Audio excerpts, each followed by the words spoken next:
जय श्री कृष्ण। मित्रों, जीवन की राह में एक गहरी बात हमेशा याद रखिए। हमारे कर्मों का फल हमें उसी तरह ढूंढ लेता है जैसे कोई बछड़ा सैकड़ों गायों के बीच अपनी मां को पहचान लेता है। यह प्रकृति का अटल नियम है। हम हर पल हर क्षण कोई ना कोई कर्म कर रहे होते हैं, चाहे वह सोचने का हो, बोलने का हो या कोई कार्य करने का। ऐसा कोई क्षण नहीं होता जब हम कर्म से पूर्ण रूप से मुक्त रह सकें। कुछ कर्म ऐसे होते हैं जो छल, स्वार्थ और झूठ से भरे होते हैं, जबकि कुछ कर्म कर्तव्य बोध, सेवा और समर्पण से प्रेरित होते हैं। श्री कृष्ण यही समझाते हैं कि कर्म की प्रकृति के अनुसार ही हमें उसका फल मिलता है, अच्छा या बुरा, शीघ्र या विलंब से। इसलिए याद रखिए, हम ना तो कर्म से भाग सकते हैं और ना ही उसके परिणाम से बच सकते हैं। जो जैसा बोता है वैसा ही काटता है। नमस्कार मित्रों, एक बार फिर से आपका हार्दिक स्वागत है प्रेरणा पुंज चैनल पर, जहां आप सुन रहे हैं श्रीमद् भगवत गीता की एक शानदार श्रृंखला जिसका नाम है भगवत गीता की सीख। आज हम जानेंगे कि श्रीमद् भगवत गीता के तीसरे अध्याय से हमें क्या सीख मिलती है, और वह भी बहुत ही सरल भाषा और आसान शब्दों में, ताकि हर कोई इस गूढ़ ज्ञान को समझ सके और अपने जीवन में उतार सके। प्रथम अध्याय में हमने देखा कि जब महायोद्धा अर्जुन कुरुक्षेत्र की रणभूमि में अपने सगे संबंधियों, गुरुओं और मित्रों को युद्ध के लिए खड़ा देखता है तो उसका मन करुणा और मोह से भर जाता है। वह अपने धनुष को एक ओर रख देता है और हताश होकर रथ के पिछले हिस्से में बैठ जाता है, युद्ध करने से स्पष्ट रूप से इनकार कर देता है। वहीं दूसरे अध्याय में भगवान श्री कृष्ण अर्जुन को गहराई से समझाते हैं कि उसका सच्चा धर्म, उसका कर्तव्य उसे यही आदेश देता है कि वह अन्याय के विरुद्ध खड़ा हो और युद्ध भूमि में उतरकर धर्म की रक्षा करे। इस अध्याय में श्री कृष्ण अर्जुन के समक्ष दो महत्वपूर्ण मार्ग रखते हैं। पहला है निष्काम कर्म योग, जिसमें फल की इच्छा छोड़कर कर्म किया जाता है, और दूसरा है ज्ञान योग, जो आत्मा, परमात्मा और संसार के सत्य को जानकर वैराग्य की ओर ले जाता है। इन दोनों मार्गों के माध्यम से श्री कृष्ण अर्जुन के भ्रम को दूर करते हैं और उसे कर्तव्य पथ पर अग्रसर करते हैं। मित्रों, श्रीमद् भगवद गीता के तीसरे अध्याय में हम जानेंगे कि ऐसी कौन सी दो शक्तियां हैं जो आपको इस संसार में कुछ भी प्राप्त करने की सामर्थ्य देती है। हम यह भी समझेंगे कि वास्तव में हम हैं क्या और अपने मन को वश में कैसे करें, कैसे हम अपनी बुरी आदतों से मुक्ति पा सकते हैं और अपने इच्छित लक्ष्य को प्राप्त कर सकते हैं। तो आइए चलते हैं श्रीमद् भगवद गीता के तीसरे अध्याय की इस दिव्य और गहन यात्रा पर। यह अध्याय है कर्म योग। इस अध्याय में भगवान श्री कृष्ण अर्जुन को यह बोध कराते हैं कि प्रत्येक जीव अपनी स्वाभाविक प्रकृति और गुणों के अनुसार ही कर्म करने के लिए बाध्य है। कोई भी व्यक्ति ऐसा नहीं है जो एक क्षण के लिए भी बिना कर्म के रह सके। यहाँ श्री कृष्ण उन लोगों की भी आलोचना करते हैं जो केवल बाह्य रूप से वैराग्य धारण करते हैं, जैसे गेरुए वस्त्र पहनना, दिखावे का त्याग करना, लेकिन भीतर से उनकी इंद्रियां विषयों की ओर आकर्षित रहती हैं। श्री कृष्ण ऐसे लोगों को कपटी और ढोंगी कहते हैं, क्योंकि असली वैराग्य मन और इंद्रियों के संयम में है, न कि केवल बाहरी रूप रंग में। जो व्यक्ति कर्म योग का पालन करते हुए निरंतर कर्म में लगे रहते हैं, लेकिन उनके प्रति मोह या आसक्ति नहीं रखते, वे वास्तव में दूसरों से श्रेष्ठ माने जाते हैं। वे कर्म करते हुए भी भीतर से शांत और निर्लिप्त रहते हैं। इसके बाद भगवान श्री कृष्ण इस बात पर विशेष बल देते हैं कि हर जीव इस सृष्टि की व्यवस्था का एक अभिन्न हिस्सा है और इसलिए उसे अपने कर्तव्यों का पालन अवश्य करना चाहिए। जब हम अपने कार्यों को ईश्वर के प्रति आभार और समर्पण भाव से करते हैं तो वे कर्म यज्ञ का रूप ले लेते हैं। गीता में श्री कृष्ण बताते हैं कि यज्ञों का आयोजन देवताओं को संतुष्ट करने के लिए किया जाता है, और जब देवता प्रसन्न होते हैं तो वे हमें वर्षा, अन्न, सुख और समृद्धि प्रदान करते हैं। यही प्राकृतिक चक्र जीवन को चलाता है। वर्षा से अन्न उत्पन्न होता है और अन्न से जीवन संभव होता है। लेकिन जो लोग इस सृष्टि के चक्र और अपने उत्तरदायित्व को स्वीकार नहीं करते, वे केवल इंद्रिय सुखों की प्राप्ति में लगे रहते हैं। ऐसे लोग न केवल अपने उद्देश्य से भटक जाते हैं, बल्कि उनका जीवन भी अंततः निरर्थक और पापमय बन जाता है। मित्रों, तीसरे अध्याय की शुरुआत उस समय होती है जब अर्जुन श्री कृष्ण से अपनी गहरी दुविधाओं का समाधान जानना चाहता है। वह भ्रमित है कि उसे केवल ज्ञान के मार्ग पर चलना चाहिए या फिर कर्म भी करना चाहिए। अर्जुन भगवान श्री कृष्ण से प्रश्न करते हैं, हे जनार्दन, यदि आपकी दृष्टि में बुद्धि या ज्ञान कर्म से श्रेष्ठ है, तो फिर आप मुझे इस भीषण युद्ध में भाग लेने के लिए क्यों प्रेरित कर रहे हैं? आपने जो उपदेश दिए हैं उनके अर्थ अनेक हैं और उन्हें सुनकर मेरी बुद्धि भ्रमित हो गई है। अर्जुन कहता है, आपकी बातों से ऐसा प्रतीत हो रहा है कि ज्ञान मार्ग अधिक श्रेष्ठ है, फिर भी आप मुझे कर्म करने यानी युद्ध करने के लिए कह रहे हैं। अर्जुन आगे कहता है, तो कृपया आप ही मुझे स्पष्ट रूप से बताइए कि क्या मैं ज्ञान का मार्ग अपनाकर संन्यास लूं या फिर कर्म का मार्ग चुनकर युद्ध करूं। मुझे केवल वही मार्ग बताइए जो मेरे लिए सबसे उत्तम और कल्याणकारी हो। यह सुनकर भगवान श्री कृष्ण मुस्कुराते हुए अर्जुन से कहते हैं, लोकेस्मिन् द्विविधा निष्ठा पुरा प्रोक्ता मया नघ, ज्ञान योगेन सांख्याणाम कर्म योगेन योगिनाम।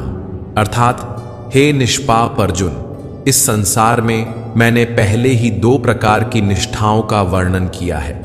ज्ञान योग उन लोगों के लिए है जिनकी प्रवृत्ति चिंतन, अध्ययन और आत्म साक्षात्कार में होती है, जबकि कर्म योग उनके लिए है जो कर्मशील हैं, जो अपने कर्तव्यों का पालन करते हुए मोक्ष की ओर बढ़ना चाहते हैं।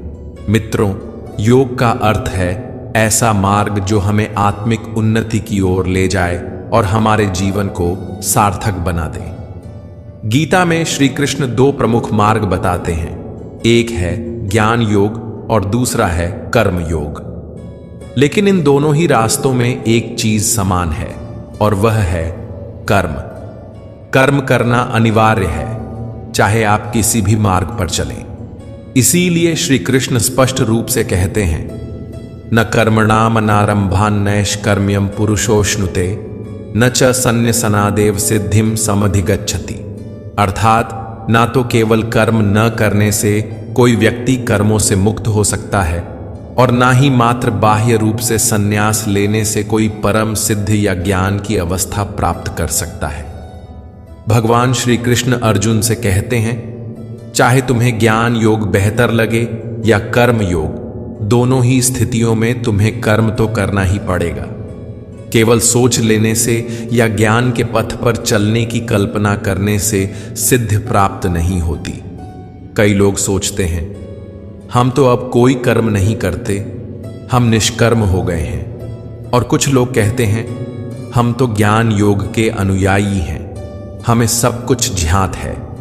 लेकिन श्री कृष्ण इन दोनों भ्रमों को तोड़ते हैं। वे स्पष्ट करते हैं कि चाहे आप ज्ञान योग में हों या निष्काम कर्म योग में, दोनों में कर्म करना अनिवार्य है।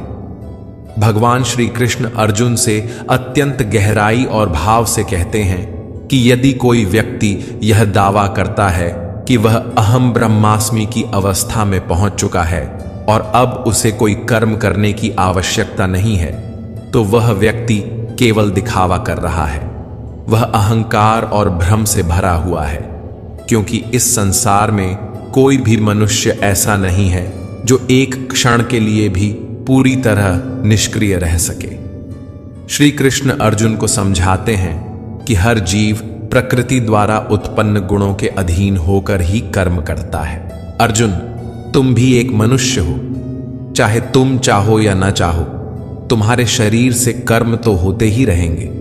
तुम्हारा सांस लेना, भोजन करना, सोचना, ये सभी भी कर्म ही है। और जब तक यह शरीर है तब तक तुम पूरी तरह निष्क्रिय नहीं रह सकते। श्री कृष्ण अर्जुन को याद दिलाते हैं कि तुम एक क्षत्रिय हो और तुम्हारा धर्म है कि तुम अन्याय और अधर्म के विरुद्ध खड़े हो। यदि तुम इस युद्ध से पीछे हटते हो तो तुम न केवल अपने धर्म से विमुख होगे बल्कि अपने अस्तित्व से भी मुंह मोड़ लोगे। इसलिए तुम्हारे लिए सन्यास का मार्ग नहीं बल्कि कर्म का मार्ग ही सर्वोत्तम है। श्री कृष्ण आगे भावुक होकर कहते हैं कि तुम यह समझो कि ये सभी कर्म वास्तव में तुम नहीं कर रहे बल्कि प्रकृति तुमसे करवा रही है। तुम केवल एक माध्यम हो। जब तुम यह जान जाओगे कि तुम स्वयं कर्ता नहीं हो बल्कि केवल एक साक्षी हो, तभी तुम फल की इच्छा से मुक्त होकर एक सच्चे कर्मयोगी बन सकोगे। भगवान श्री कृष्ण अर्जुन को आश्वासन देते हैं कि जब तुम अपने सभी कर्मों को फल की अपेक्षा के बिना मेरे चरणों में समर्पित कर दोगे, तब मैं स्वयं तुम्हारा कर्ता बन जाऊंगा।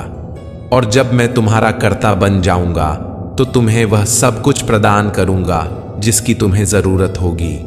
राज्य, सुख, सम्मान, सब कुछ बिना मांगे, बिना परिश्रम किए। लेकिन यदि तुम कर्म से बचते हुए केवल भोग चाहते हो तो तुम एक चोर कहलाओगे और तब तुम कभी मुझसे, परमात्मा से नहीं जुड़ पाओगे। श्री कृष्ण अंत में कहते हैं कि जिस प्रकार महान आत्माएं खाने के लिए नहीं जीती बल्कि जीने के लिए खाती हैं, उसी प्रकार तुम्हें भी परिणाम के लिए नहीं बल्कि धर्म और लोक कल्याण के लिए युद्ध करना चाहिए। यही सच्चा कर्म योग है और यही जीवन का वास्तविक धर्म। हे अर्जुन, तुम मनुष्यों में सबसे महान हो, श्रेष्ठ हो, तेजस्वी हो और योग्य भी। इसलिए तुम्हारे कर्म सिर्फ तुम्हारे नहीं रह जाते, वे एक आदर्श बन जाते हैं। जैसा तुम करोगे ठीक वैसा ही तुम्हारी संतानें करेंगी और वही कार्य आने वाली पीढ़ियों का मार्गदर्शन करेगा। तुम केवल स्वयं के लिए नहीं, पूरी मानवता के लिए उदाहरण हो। देखो मुझे, मैं स्वयं भगवान हूं। मुझे कोई भी कर्म करने की आवश्यकता नहीं है, न कोई अपेक्षा है, न कोई बंधन।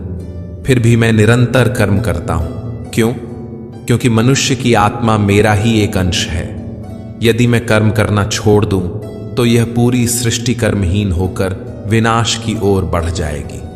इसलिए मैं स्वयं कर्म करता हूं ताकि मनुष्य मुझसे प्रेरणा ले सके और अपने जीवन को धर्ममय बना सके। श्री कृष्ण अर्जुन से कहते हैं, यदि तुम्हारे साथ कोई न खड़ा हो, कोई तुम्हारी आलोचना करे, अपमान करे या तुम्हारी राह में बाधाएं डाले, तब भी तुम बिना विचलित हुए अपना कर्म करते जाओ। क्योंकि जब कोई सच्चा कर्मयोगी बिना किसी स्वार्थ और द्वेष के केवल कर्तव्य में लगा रहता है तो समय के साथ वही आलोचक भी उसकी प्रशंसा करने लगते हैं, उसका अनुसरण करने लगते हैं। श्री कृष्ण कहते हैं, मयि सर्वाणि कर्माणि सन्न्यस्य अध्यात्म चेतसा निराशीर निर्ममो भूत्वा युध्यस्व विगतज्वरः। अर्थात हे अर्जुन, अपने समस्त कर्म मुझे अर्पित कर दो और निरंतर मुझे परमात्मा रूप में स्मरण करते हुए कामनाओं और ममता से मुक्त होकर अपने भीतर के मानसिक कष्टों को त्याग कर इस धर्म युद्ध में पूरे उत्साह से खड़े हो जाओ। क्योंकि जो व्यक्ति यह समझता है कि वह स्वयं ही सब कुछ कर रहा है, उससे बड़ा मूर्ख और पीड़ित कोई नहीं होता। वह न केवल दुखी होता है बल्कि दूसरों को भी भ्रमित करता है।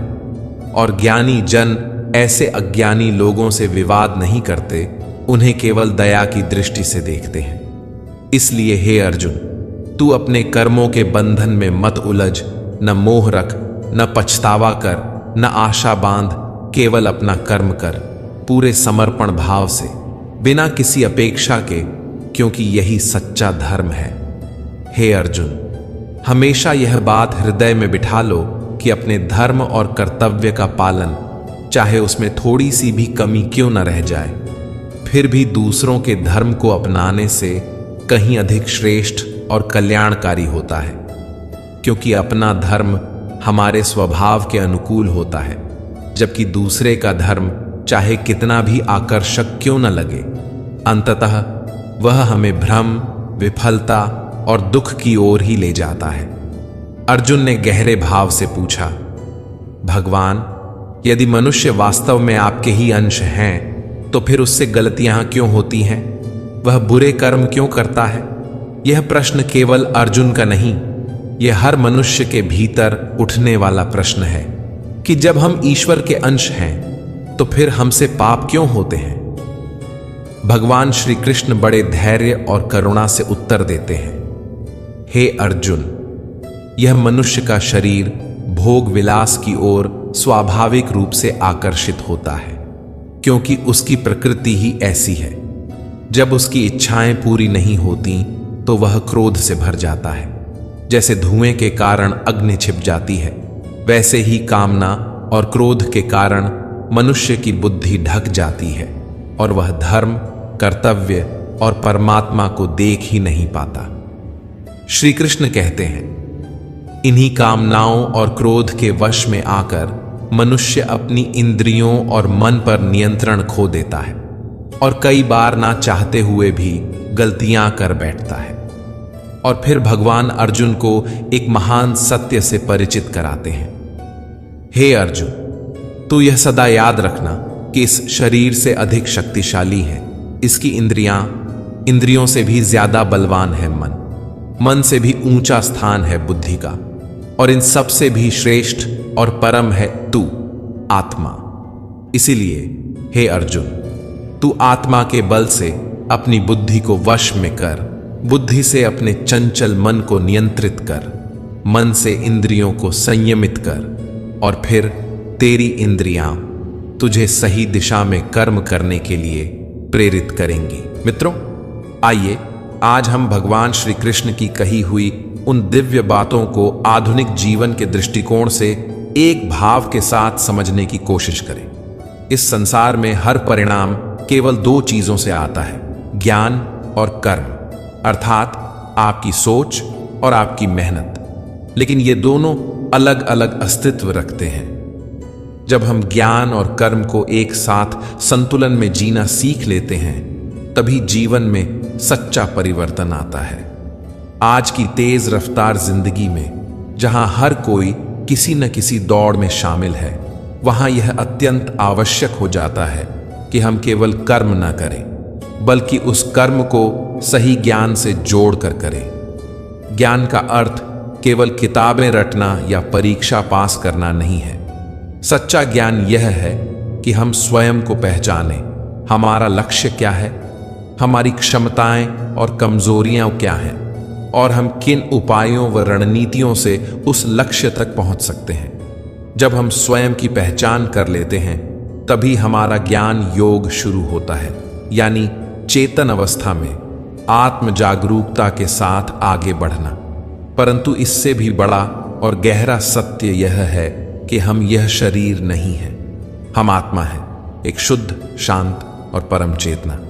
हमारे विचार, भावनाएं, इच्छाएं और कर्म, इन सब से ऊपर है हमारा आत्मस्वरूप। जब हम आत्मा की चेतना में आकर कर्म करते हैं, तो हमारे भीतर से भय, चिंता, अस्थिरता और भ्रम सब समाप्त हो जाते हैं। तब हम एक निडर, शांत और आत्मविश्वासी योद्धा बन जाते हैं। और मैं पूरे विश्वास से कहता हूं कि यदि आपने इस भाव को पकड़ लिया, तो कोई भी समस्या, कोई भी कठिनाई आपको नीचे नहीं गिरा सकती। आप हर हाल में ऊपर उठेंगे और अडिग रहेंगे। इसके बाद श्री कृष्ण इस अध्याय में दूसरा मार्ग बताते हैं, कर्म योग, अर्थात आपका कर्म, आपका कर्तव्य। भगवान स्पष्ट कहते हैं कि तुम्हें कभी यह नहीं मानना चाहिए कि तुम स्वयं कोई कार्य कर रहे हो। जब तुम यह मान लेते हो कि कर्ता तुम नहीं हो, बल्कि यह शरीर और प्रकृति है, तब दो अद्भुत परिवर्तन होते हैं। पहला, तुम अपने कर्मों के परिणाम को लेकर चिंतित नहीं रहते, और दूसरा, तुम भावनात्मक रूप से स्थिर होकर अपने कार्य में अपना सर्वोत्तम प्रयास कर पाते हो। यही कर्म योग है, निष्काम भाव से कर्म करना।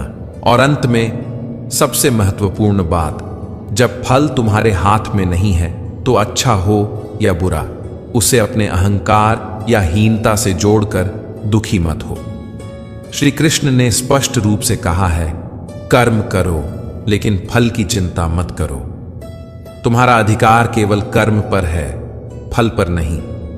इसके अलावा श्रीमद् भगवद गीता के 3 अध्याय में यह भी बहुत सरल और स्पष्ट शब्दों में बताया गया है कि आप अपनी किसी भी बुरी आदत से कैसे छुटकारा पा सकते हैं। उपाय बहुत सहज है। आप स्वयं को उस परमात्मा का एक छोटा सा अंश मानिए, एक शुद्ध आत्मा समझिए। जब आप यह समझ लेते हैं कि आप केवल शरीर नहीं बल्कि आत्मा हैं, तब आप आत्मा के ध्यान से अपने विचारों को नियंत्रित करना शुरू कर सकते हैं। विचारों पर नियंत्रण पाने के बाद आपका मन स्वाभाविक रूप से स्थिर होने लगता है, और जब मन नियंत्रण में आ जाता है तो वह आपकी इंद्रियों को भी वश में कर लेता है। जब आपकी इंद्रियां आपके काबू में आ जाती हैं, तब कोई भी बुरी आदत छोड़ना या जीवन में किसी भी कठिन कार्य को करना आपको मुश्किल नहीं लगेगा। जीवन सरल लगने लगेगा और आत्मबल से भरपूर हो जाएगा। मित्रों, मुझे पूरी आशा है कि श्रीमद् भगवद गीता के 3 अध्याय की यह सहज, भावनात्मक और प्रेरणादायक व्याख्या आपके हृदय को अवश्य स्पर्श की होगी। आपने इस अध्याय से क्या अनुभव किया, क्या सीखा? कृपया हमें कमेंट करके अवश्य बताएं। यदि कहीं कोई त्रुटि रह गई हो या कोई बात अधूरी रह गई हो तो मैं विनम्रता पूर्वक क्षमा चाहता हूं। यदि आपको यह प्रस्तुति अच्छी लगी हो तो इसे लाइक और शेयर करना न भूलें। साथ ही चैनल को सब्सक्राइब जरूर करें और घंटी का बटन दबाएं ताकि आने वाले सभी श्रीमद् भगवद गीता से जुड़े ज्ञानवर्धक और जीवन को प्रेरित करने वाले वीडियो आप तक बिना किसी रुकावट के पहुंचते रहे। बहुत जल्द हम फिर मिलेंगे श्रीमद् भगवद गीता के 4 अध्याय की एक और सरल, गूढ़ और मन को छू लेने वाली व्याख्या के साथ। तब तक के लिए स्वस्थ रहिए, प्रसन्न रहिए और आत्मा से जुड़े रहिए। जय श्री राधे कृष्ण। राधे राधे।